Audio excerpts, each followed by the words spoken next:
Hello, all. Thanks for joining us today at our next Valaris Group webinar. We're happy you all took the time out of your schedules today.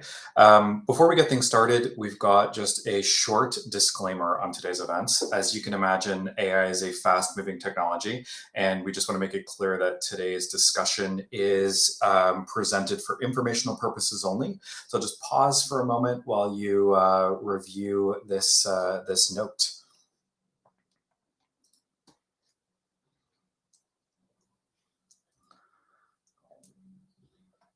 Excellent. And with those formalities out of the way, we have kicked off a poll to get things started in the right-hand side of your portal.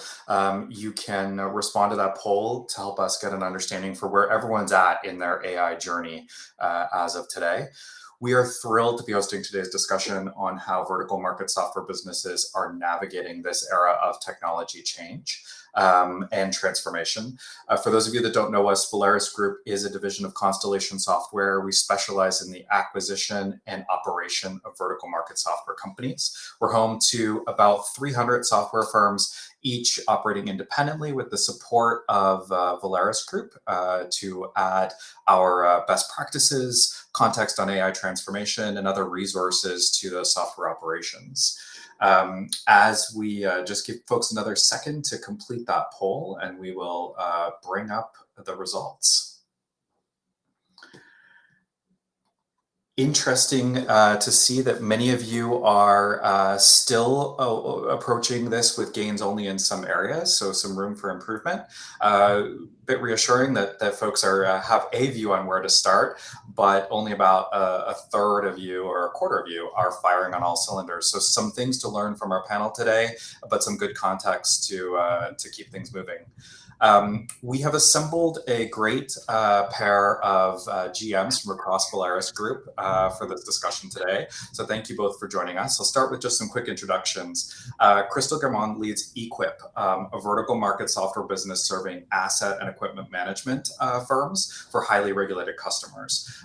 She came into the leadership seat at Equip from a role in sales and marketing and took the GM role just as Equip was spun out as an independent business unit. In 2025, she made the decision to re-platform the business while also completing one of the largest implementations in the company's history. So she's now 10 months into that journey and I think ready to share some insight from what she's learned on that process with us today. Thanks for joining us, Crystal. Thank you. Greg Richards leads AssetWorks Fleet, one of our very long-established vertical market software companies here at Valaris Group. They serve fleet operators in the public and private sectors. AssetWorks is a complicated multi-product organization with a very deep customer base, and Greg's been driving a portfolio of AI initiatives across that business for the better part of 2 years now, beginning with some voluntary experimentation, which by his own admission didn't really stick, and has now moved on a model with mandated initiatives, internal champions, and a more deliberate structure that reports directly to Greg as GM of the business. So excited to hear a little bit about that experience and what you've learned through that, Greg. Thanks for joining us. You bet. Excellent. So maybe we'll start off our conversation today with a discussion around some of the pressures that AI is placing on vertical markets businesses. Greg, I think every founder watching this has been reading the same headlines that you and I have. Analysts arguing about whether AI is a complement to the VMS sector or whether it's a replacement for it. From your seat inside that business with a long customer history, how real do you see that threat, and where do you think this public conversation might be getting it wrong? Well, I think it's obviously a threat, right? But certainly not any time to panic. I think it's a disruptor for our competitors and frankly everybody else as much as it is for us. If you look at what AssetWorks does, right? We've got years, sometimes decades worth of data. We built these enduring trust relationships with customers. It's how do you use AI to change the way your customers do business? And I think a lot of people are looking at this like chatbots and bolt-ons and things like that. But I think we really have a unique as vertical market software providers to really understand our customers' business processes and deploy AI against how do we make them more efficient? How do we make their jobs better? How do we solve their staffing problems, right? And a great example of how AI has really helped us out is it's a force multiplier. So just like it's a disruptor for small companies like us, it's a disruptor for big companies. I was sitting in an RFP meeting with a really large customer, and I knew that one of the other major competitors was a multi-billion-dollar company with a lot more reach. And they asked me a question, sort of, off the cuff. They said, "What do you do when you get a call at 2 in the morning and it's somebody speaking Swedish?" Well, we're not that big a company. We don't have a Swedish help desk. And I sort of laughed and said, "Well, I'm going to have to look into that." And they sort of followed up and said, "Well, that's not even the hardest problem. What are you going to do when you get a question in Swahili?" So before we would have said, "Hey, that's not really something we can do." However, we've been integrating AI into our customer management systems, including languages. And so real time, while I was in the bidder conference, I actually got on chat with my support leader and I said, "Hey, tell me how to make a multi-asset work order. Ask the AI, how do you make a multi-asset work order? And then give me the response in Swahili." And literally 2 minutes later, I was able to go to the purchasing agent and say, "Okay, here, yeah, we can do it." And that's not a capability as a small company that we would have ever had before. So it really is a game changer in a lot of ways. And I look at this as I'd rather disrupt my own market than let somebody else disrupt my market. Right. There's a powerful new set of capabilities that your team has access to there that's quite compelling. Crystal, I think you've been quite candid in the prep for this session today that resistance was real to some of the changes that you tried to implement around AI at Equip, and that came from all directions, above, alongside, below. For those wondering whether this resistance they're feeling right now as they try and transform their business is real, maybe you can talk a little bit about what that actually looked like, and what did you learn about why people resist these AI transformation changes, even when these are probably for the good. Yeah, thanks, Ryan. I think if we as leaders sit with our own discomfort and our own feelings and thoughts, and I would say fear about what AI could do or what AI might mean for us in our businesses, it's not that far of a leap to think like, okay, well, our team members, our team is feeling the same. Our management is feeling the same, leadership above me, our customers. And so where I've started it from is a personal journey of thinking about what would this mean for, what could this mean for Equip as from our competitors and from our industry, like Greg said. I agree with him. I would rather disrupt our industry than have a competitor to do it. And I'd rather be a first mover. With AI, like so much, there's first mover advantage. And I would rather me and my team be figuring it out. It's very figure outable what to do. We have to do something. If we don't do anything and there's inertia and an action, we're probably falling behind, right? So recognizing that truth, I'd rather us move first, figure it out first, days, weeks, months ahead of our competitors, and then be having to force to do that later than not. So what does that mean? Like, how do we become unstuck? It means that we have to start talking about things we're not used to talking about in a professional context, which sometimes is our thoughts and feelings, our thoughts about something before we know an answer, our hunches when something is ambiguous. What are we leaning towards if something's not black and white or we don't have all the data yet? There is a comfort with being uncomfortable and a comfort with ambiguity that this AI transformation is forcing all of us to go through. And so for me, I'm very compartmentalized. I don't talk about feelings a lot. I'm a marketer. I'm used to talking about data. I'm used to testing and proving something before I say it's going to work and not going out on a limb and saying this is what it's going to happen if I'm not sure. But none of us are in a position where we have the luxury of certainty anymore. So we have to get good at doing that in cycles. So as I did that with everyone, who I report to, my leadership, the team that reports to me, and now with customers, it's the same cycle. Sometimes the very valid questions of, well, what if, or what might happen, those are valid. We should talk about that and collaborate, and that's part of the context. But once we do that and we have that conversation, if the feeling in the room hasn't moved, if the conversation hasn't moved, that's an indicator for me, then we're dealing with something else, which might be emotion. And those emotions might be anxiety, fear, and that those are valid emotions, but not valid in a business context if they allow us to remain stuck and they lead to inaction. So that's really been the work. And that type of work, that type of collaboration, those type of conversations that at least me and my team were not used to having before, we have on a regular basis now with our partners, now with our customers. And I think that is the work of this journey that's very different than how we were doing business before, at least within my team.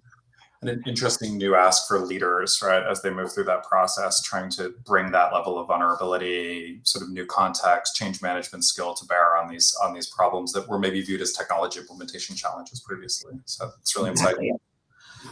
Greg, AssetWorks gave its teams room to experiment with AI, I think you said for almost 2 years before that you really had to pivot that strategy. By your own admission, that was a lot of effort. It was well-intentioned, it was resourced, but it didn't take hold.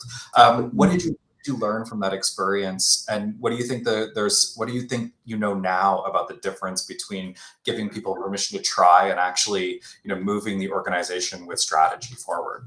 No, it's complete transparency. I really messed it up the first time. The great thing about being part of Volaris is we have all of these opportunities for learning. I can learn from people like Crystal and Ryan and other people doing the same job, right? So we had a session like that, and we got our first inkling of AI 2 years ago. And I thought I was pretty forward thinking. I came back and I bought everybody Microsoft Copilot, and we got subscriptions to ChatGPT, and I said, go forth and use AI and be productive.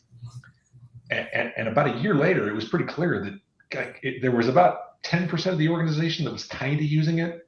I would say that they were mostly dabbling. And I couldn't point to any tangible ROI in the organization. And to Crystal's point, there are people in the organization where this is hard, right? If you've spent your whole life defining your self-worth on the quality of the code you write, and suddenly we're telling you, your new job is to manage agents, that's a very difficult transition.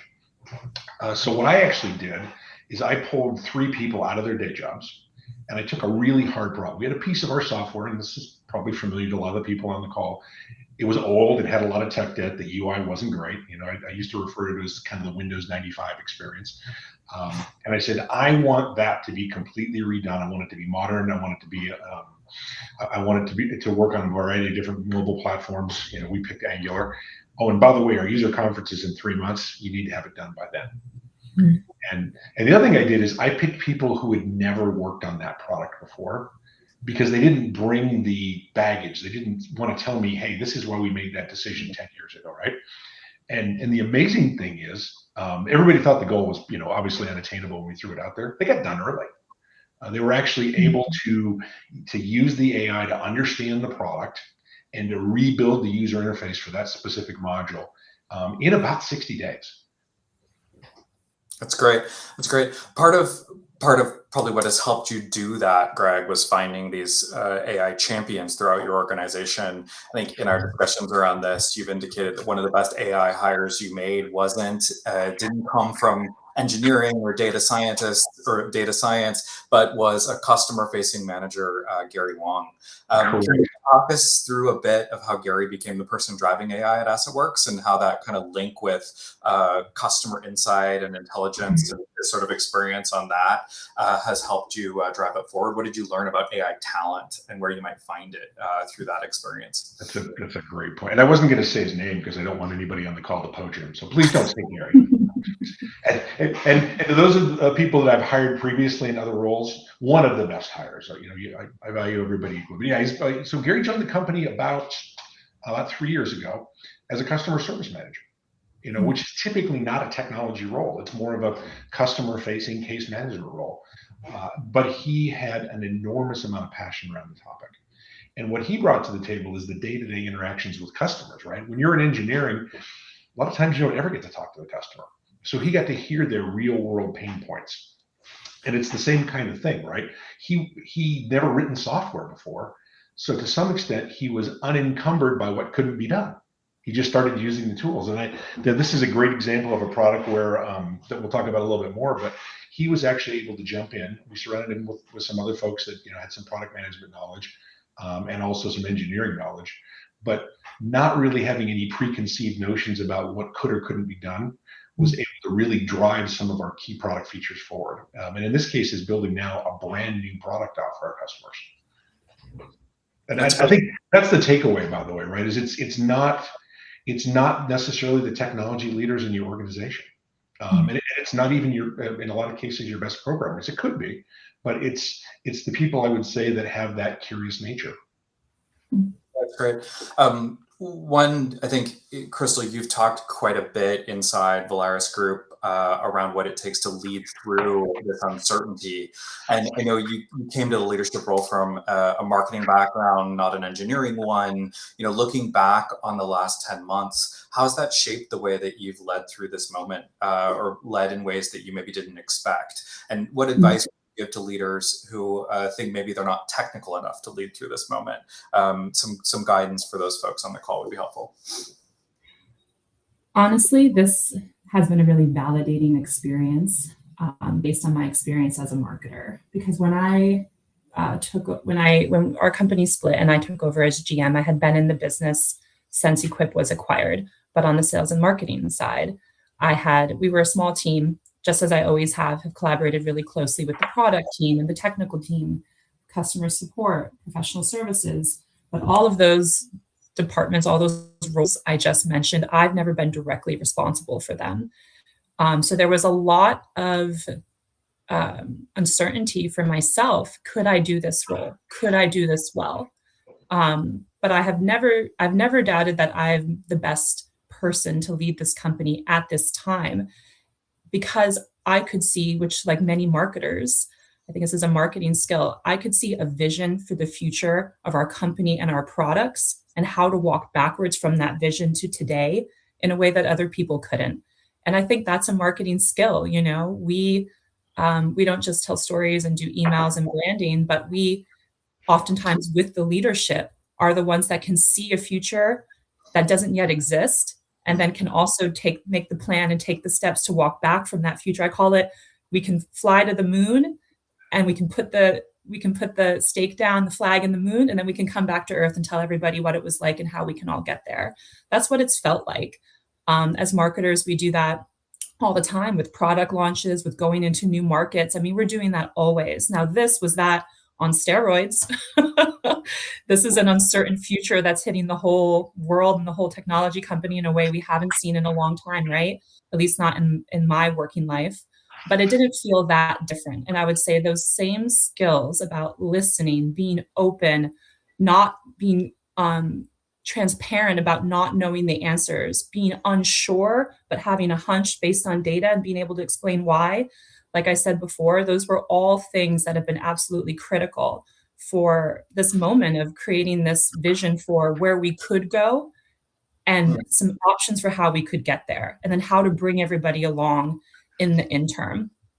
So yeah, I always think marketers have superpowers, and that's one of them. And I think we all need to do that in our own ways, not just for our businesses and our products, but for your role, your department.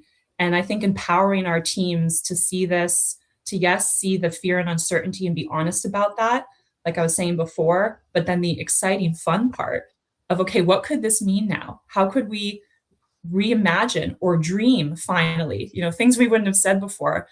I know my professional services team, we're a heavy professional services business. We do a lot of highly configured implementations. And we've dealt with the same frustrations for so long, like Greg said, the Windows 95 experience. So what are those embedded frustrations that the team has been grappling with for years? And this is an opportunity to think, what if that problem didn't exist anymore? What would that look like? How could we get there? I mean, that's what I heard Greg say in his example. And we've had many of those too. So once you move past it and you start to collectively create that vision together, it actually leads to this momentum and this excitement that I hadn't seen ever within our business. Yeah, it's great.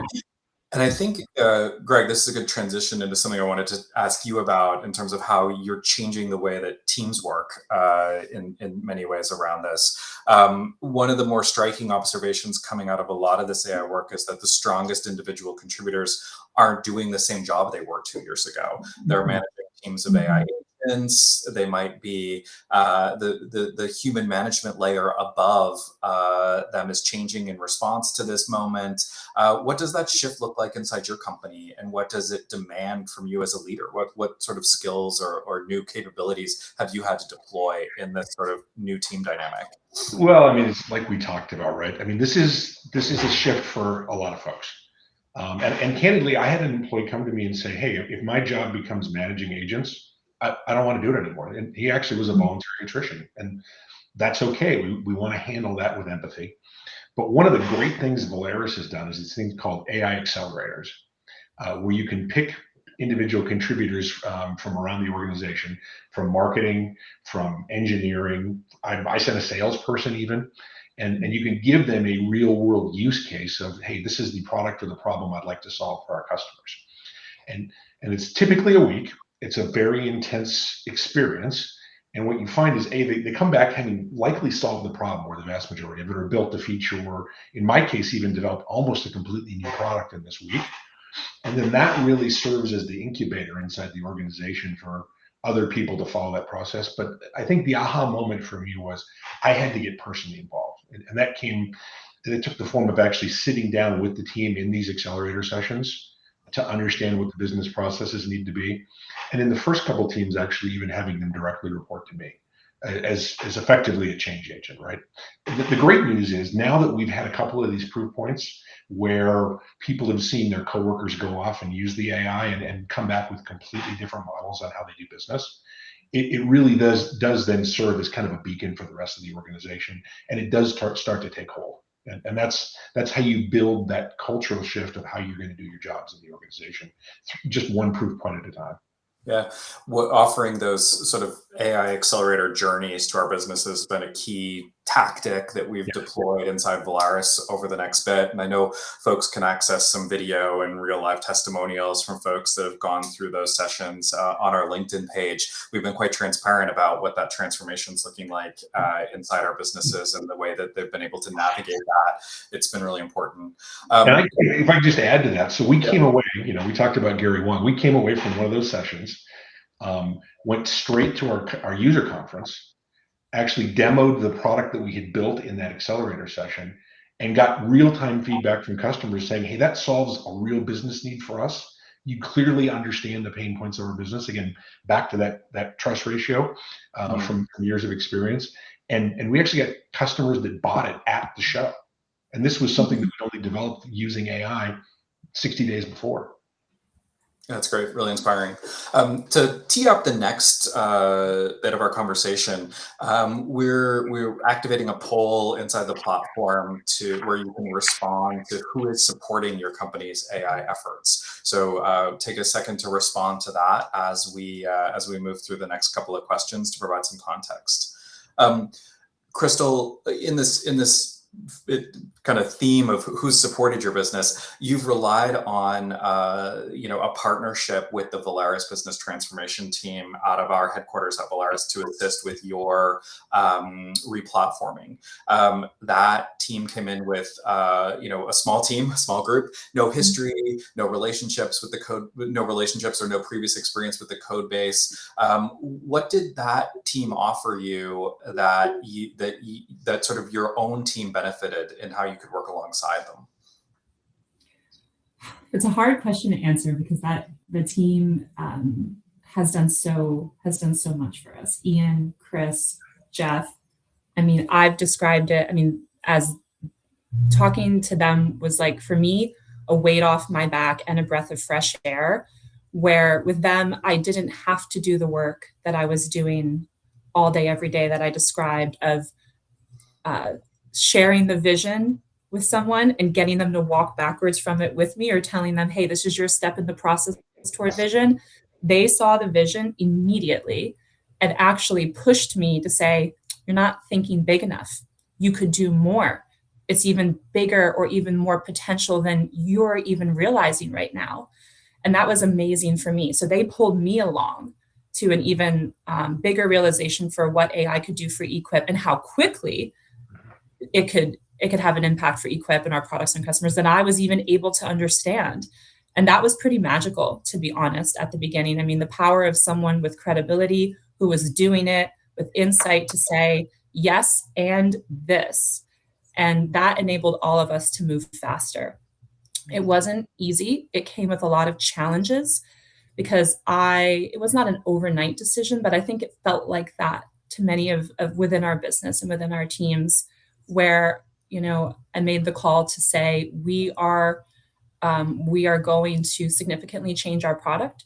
We're going to change the way we do our work, and we're starting this tomorrow. We're doing it tomorrow, and not just with one product. We only have one product. Across the board, everyone's doing it. We're all moving in this direction. Everybody's getting on the bus. What does that look like? And I was able to do that, not just because of that team and others as well, which I think we'll talk about with the support of Valeris and people like Greg, but really the business transformation team helped give me clarity on what was possible and gave me some certainty where there hadn't been a lot of how quickly we could move. They gave me more data, and they were able to show me over tell me. And they did that. And pushed you too, right? Pushed me and pushed, and then embedded, and then we were embedded as a pod together. Like Greg said, this was the advice that they gave me, Chris, and I was coachable and took the advice. So that's what we're going to do. We're going to form a pod. It'll be me. It'll be my head of engineering. It will be my head of PS at the time, and the business transformation team. And we are going to work together, collaborating day to day. And at the end of the day, when a call needs to be made, I'm going to make the call, and it's going to be a hard call, and we're going to move forward. That was very hard to do. And it was very hard to do at that pace and at that level of depth within our business. But the conviction that it had to be done came from the insight and the support that team brought me. So we wouldn't be here today if it wasn't for them. It's a very real example of how you're leading your business with autonomy, making decisions about the company you're operating, but not doing that in a doing that alone, right? Exactly. And it's not an isolation. You're not by yourself. Yeah, it's really powerful. Maybe we can bring up the poll results and see how our attendees are garnering support. But it sounds like folks have taken some of that advice and created dedicated internal teams around this, but still relying to a small extent on external vendors and departmental leaders to lead this transformation. So, Greg, looking at those results, it's an interesting point to pivot into. I think the next thing we want to talk about is you sort of mixed up your teams to put fresh eyes on these challenges, but still had a customer support backlog that had been a pain point for you for years. You solved this eventually by partnering with a third party around some AI solutions. The connections to make that happen took place through the Valeris ecosystem, and you were able to sort of build a partnership that made some of the solutioning possible for you. Can you talk a little bit about how you approached that and what value being inside our network of businesses was able to provide as you made those decisions and made that happen? A great point. And we tend to talk about AI primarily in terms of either what's going to be in the product, or how it's going to help us make products faster. But there's, it could be in sales, it could be in finance. In my case, it was customer support. So to your point, we had a fairly significant backlog of cases. And even when you hire new employees, it's going to take them a long time to learn a product that had features built over decades. So my initial goal was actually very simple. It was, is there some company out there, and, shameless plug for Mosaic, that can plug into my case management system and crawl through all of my documentation, all the Confluence and all the Jira and the PDF documents from 2005, right? So that when I get a new agent on board, a new customer support agent, they can quickly get an answer to a problem. And to your point, back to this great support structure inside Valeris, I was introduced to this company called Mosaic. Now, what that morphed into through brainstorming is, well, if we can make information readily accessible to brand new customer support agents, we can also do self-help for customers, right? They can go on and ask the question. And that morphed into, well, but how do we make sure that we have answers to all the questions they may ask? So let's use the AI to crawl all of our cases. And if there's something that's come up, say, more than 2 or 3 times, we know that's probably a pervasive question. Let's have the AI build a knowledge article about it. And then the next step becomes, and this may be familiar to a lot of you, right? You can very quickly go from having a case backlog to a bug backlog. And that's exactly what happened. And the common complaint from engineering in every organization I've been in is, well, we just don't get enough information to build a reproducible test case, right? We can't duplicate it. And the aha moment was, because I was just going to go try to train the customer support reps to ask the right questions. We actually, using the same tool for Mosaic, built an agent that elicits the information directly from the customer on the problem they're seeing, determines if it's a bug, and then actually populates that into Jira, which is our engineering system that we use to manage our user stories and epics, which now gets picked up by another agent that does the triage on the bug. And in this case, we didn't have to build any of that ourselves. Going to somebody that actually had the tools off the shelf really got us into production much faster. From the time I signed the PO with the company until we were actually seeing tangible results, honestly, it was only about 30 days. It's great you were able to approach that decision with a bit of confidence, knowing that you were working with a trusted partner that had been kind of deployed throughout the ecosystem previously, Right. relying on the experience of other leaders throughout the business to sort of stress test those partnerships and make sure that they're the right fit for companies of our type and scale. Yeah, it really helped if somebody that had been vetted and that we knew would be real. That's great. So, Crystal, we'll turn the last question over to you on how we can turn some of these advantages into innovation. But before we do so, I'll just make a reminder to the audience that we will take some audience questions at the end of our formal conversation here. So please feel free to add your questions into the chat inside the system there. There's likely a founder watching this at the moment who is in the middle of the hardest stretch they've ever had in their company history. I think we're all going through some of what feels like a bit of an existential period, but want to come out of this with a degree of confidence. We believe in our products, our customers love these businesses, but again, we're in this context of rough headlines, and we're all wondering what the next chapter is. Can you maybe wrap us up with some advice for what they should do tomorrow morning? How should they think about this problem? I think you should find some help. You should get someone to help you and talk to you, where someone who's either been there or is thinking the same way as you are, who you're aligned with. Because I think one of the loneliest things, leadership can be lonely. And one of the loneliest things is to see something no one else sees and not have the help to get there. There's some responsibility that our teams have for us to work together towards that. But there's also some responsibility, I think, that we have as leaders to surround ourselves and to push ourselves and be open to being pushed to a direction that we can't yet see. And I think that takes community and it takes collaboration. I personally have had my own business. I've run a PR marketing firm. I've worked for large firms. I've been in the startup.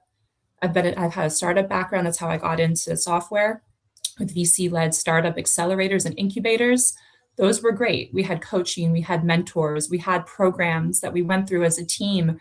But at the end of the day, it's just us as a small team, and we were really limited to colleagues and kind of allies we could find along the way, because we either couldn't share certain information or the context was just so different, we wouldn't have been able to get on the same page fast enough.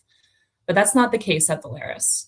That's one of the reasons why I love being in this context and invested my career here, and why I'm so certain when I try to recruit someone to join our team that what they're joining is a really powerful network, but it is more importantly a space for learning and collaboration.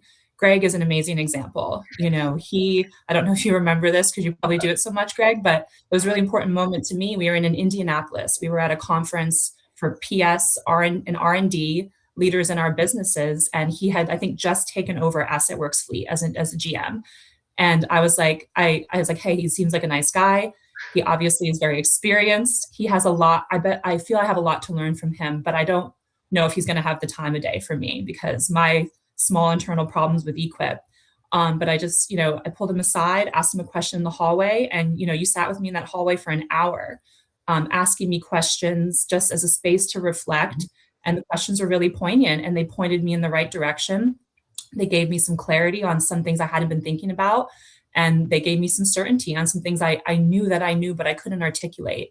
And that was a huge help and a huge support when I then went to the business transformation team and the group and portfolio I report to for why I was asking them to invest and equip in this way and take this risk with me. I had already kind of pressure tested it and workshopped it with Greg ad hoc in this 1 hour side hallway conversation. And I don't see him that much, but I know that if I sent him a Teams message and I asked him for a call, he would do it for me. And so would so many GMs, and not even just the GMs, leaders of departments at Valeris. You know, I can't also really sum up how much it's mean to watch colleagues from many different backgrounds advance and grow over the years, and even to just see them once a year in the hallways. Many of them are on Greg's team again, but other businesses too, you know, and be able to talk with them about a problem that we're all sharing because we're similarly sized vertical software businesses and we have the same ownership. So there's a level of transparency and candidness that we can have and really kind of get to the heart of it fast and learn and teach each other. And we're open. It is a community of some of the smartest people I've ever known who are open to sharing and want to help, truly. And I don't know where else you really get that. I haven't found it anywhere else. I wouldn't be here in this GM role if it wasn't for the so many, you know, people that have helped me along the way. Lauren Gaglietti, Jacqueline, you know, some of the, you know, Ryan and some of the other marketers. I can workshop and go over things in a trusted conversation in a way that I couldn't somewhere else.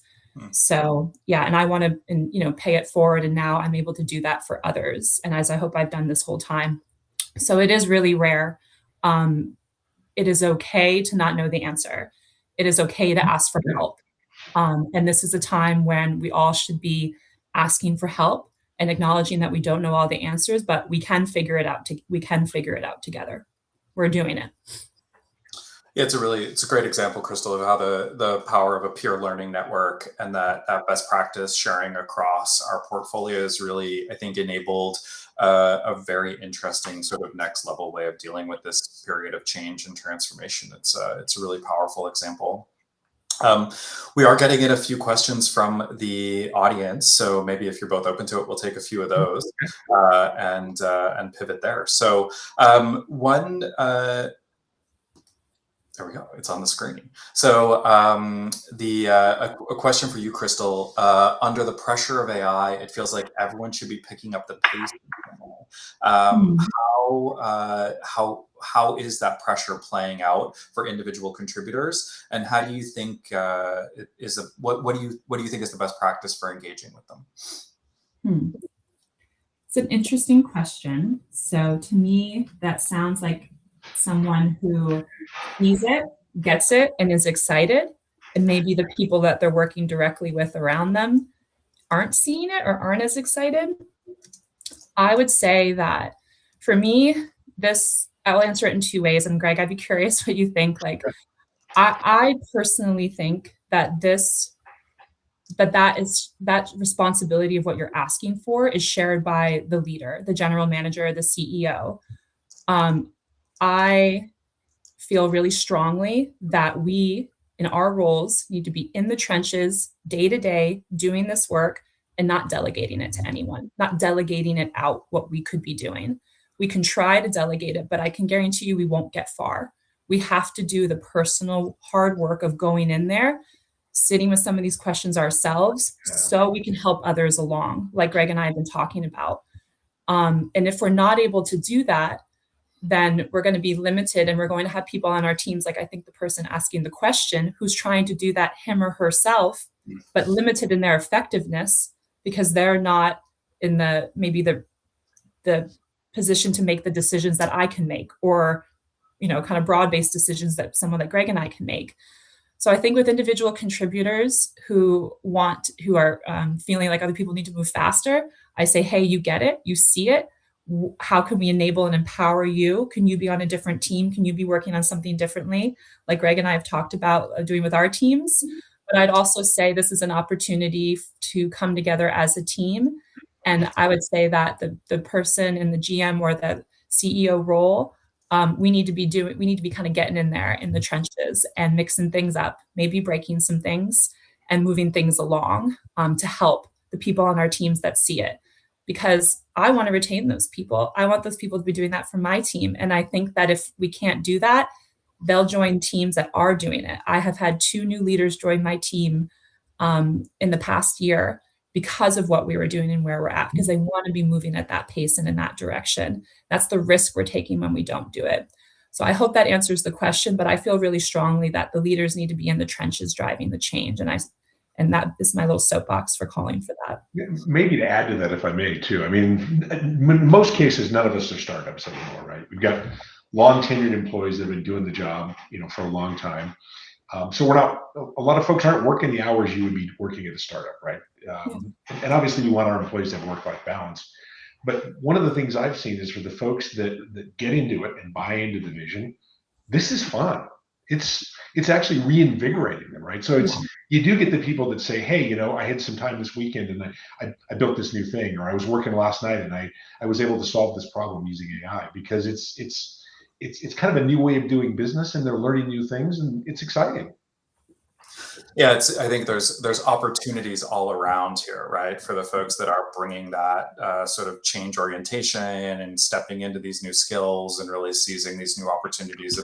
It's a really great moment for folks that are sort of stepping up into this. Can I say one thing to Ryan? Sorry. Yeah. I also want to say that it is okay to not be the person who's working nights and weekends with Claude and blowing out your AI usage budget. And it might not mean that you're not excited about it or not passionate, but you've got other stuff going on, and that's just not where you're at right now. I think that is okay too. I think we need to be bringing everybody along, means recognizing where everybody is at, but aligning on a goal together as a team. And as long as that alignment is there, there's going to be some of us that are more passionate and are going above and beyond, and there's opportunities there. That's creating opportunity, like Greg said, but it's okay not to do that. But what I think is not okay is to not be seeing the potential, and in some way allowing AI to change the way you're thinking and doing your work. And on many of our teams, like Greg and I's, that's the mandate that we're working on, so we can all collectively move as fast as we need to be moving. So I do just want to say that it is okay not to be doing it on nights and weekends, but I would say, like, how are you using your day and the time you are focused on your work, and how are you using that time, and how is that changing? That I think is a good question to ask. It seems like everybody has a problem they've always wanted to solve, and we didn't have the resources or the tools or whatever to do it. And AI changes that, right? So people can actually take the initiative and say, I'm going to go solve that problem. Yeah, on their own if they wanted to, but better together. Bring it back to us, and what did you do? And I want to change. That's interesting. What can we do with it? Anyway, I hope that answers the question for that person. Yeah, that's great. Thanks for that candor. In that same vein, we've got another question in from the chat around the difference between sort of healthy skepticism and healthy critique. But looking at that with an understanding of how not all folks are going to embrace this journey, and that might require some difficult career decisions for some others. So how do you tell the difference between folks with that healthy skepticism and those that just are maybe not the right fit for your business? At least in my case, employees have been fairly transparent about it. To Crystal's point, I've been doing skip levels and skip levels, and really trying to understand from the folks that are impacted by this how they're feeling about it. And the folks that really are not going to get on the boat, have been very clear about not wanting to do it. And that, again, that's okay, right? We want to handle that with empathy, but we also need to let them know that that's not the business model going forward. And we need to put metrics in place that support that. So one of the things we're now doing every month is we're measuring how much code was created by AI versus how much was created manually. So it becomes part of the MBOs. Yeah, and I would say for us, there's been a variety. So because we're a pretty small team, and because the change that we've gone through with our product and how we work has been so central, I've felt the resistance, from kind of all angles in different ways. Certainly, some folks were really upfront, like Greg said. Now, in my experience, that's usually been the technology team members, the individuals whose jobs are development.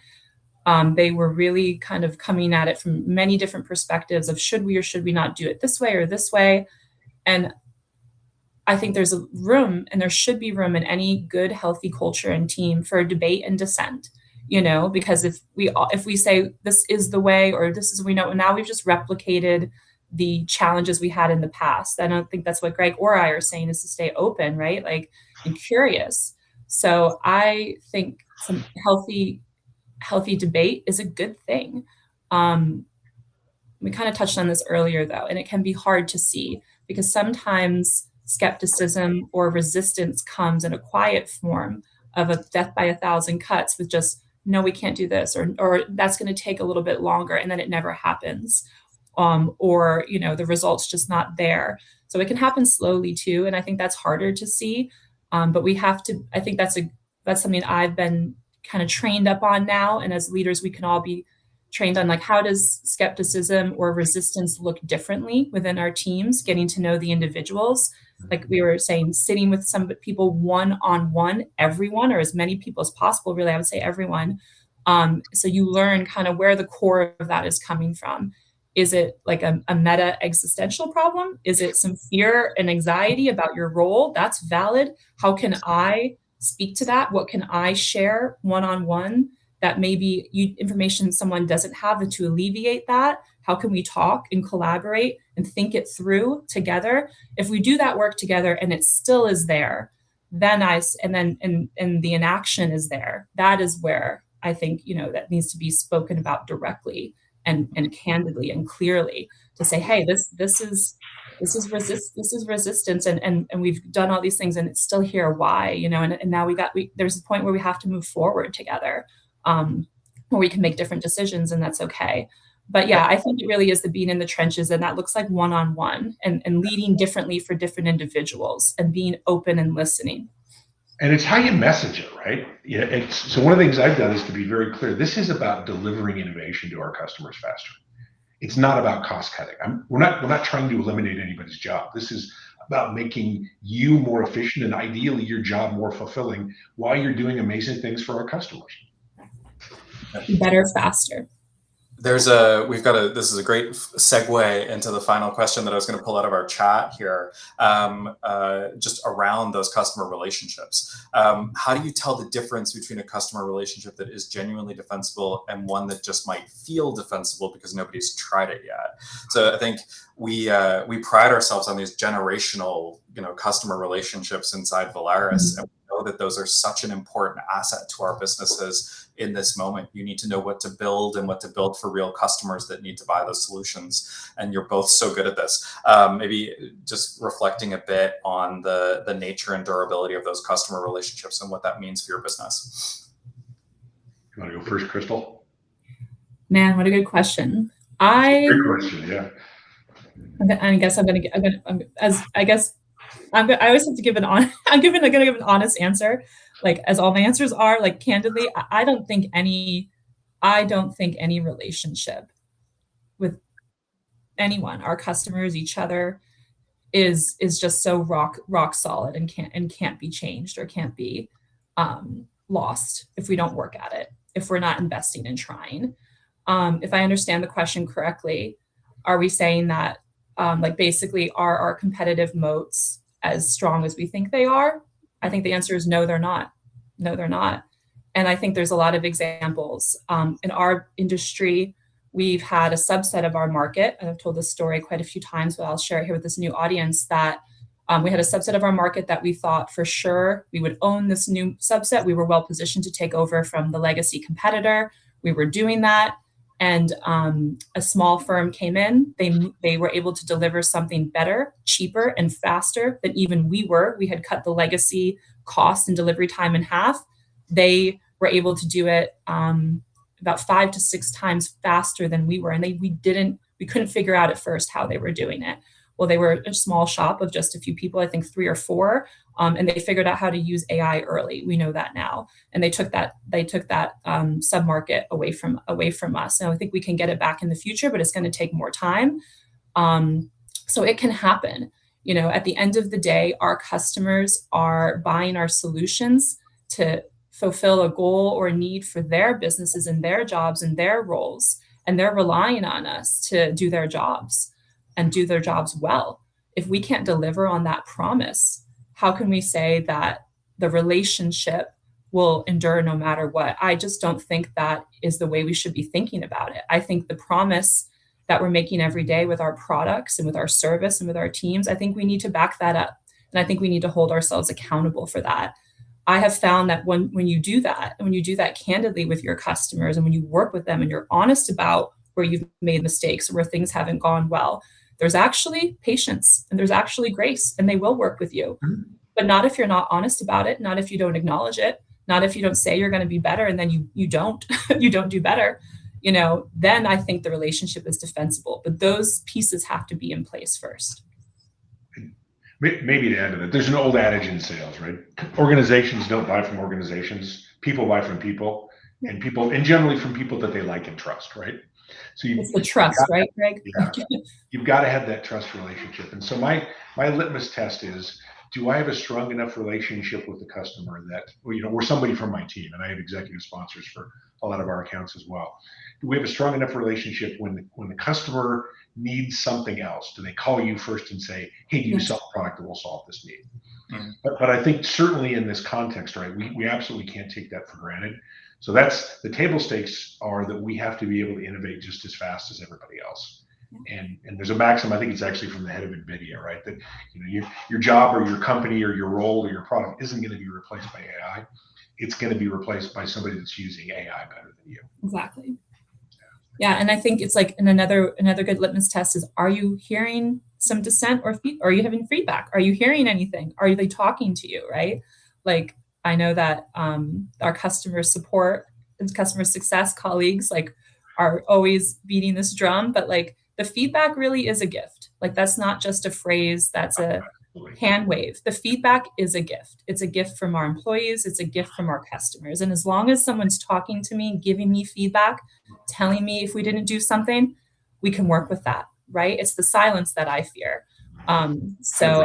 Those conversations are, I think, where the real work happens. And personally, and I think for many members of my team, is where the meaning is and where the excitement is and where the purpose is for why we do this, And I always joke, I've never had a good idea, but boy, my customers have great ideas. Yeah. Great. Maybe with that, we'll wrap up today's proceedings. So thanks, Greg. Thanks, Crystal. Really appreciate your candor and transparency talking through these challenges. I think this will be helpful for a lot of folks that joined us here today. If anyone is interested in continuing the conversation with Volaris Group, you can hit that contact us button in the platform there, and we will connect you with a team of peers across Volaris Group. We're always happy to network with founders and business leaders and see how we can find alignment between our two organizations and work together. So thank you so much for the conversation today, and thank you for all of those who took time out of your Tuesday to join us today. Appreciate the chat. Thank you, Ryan. Thank you, Greg.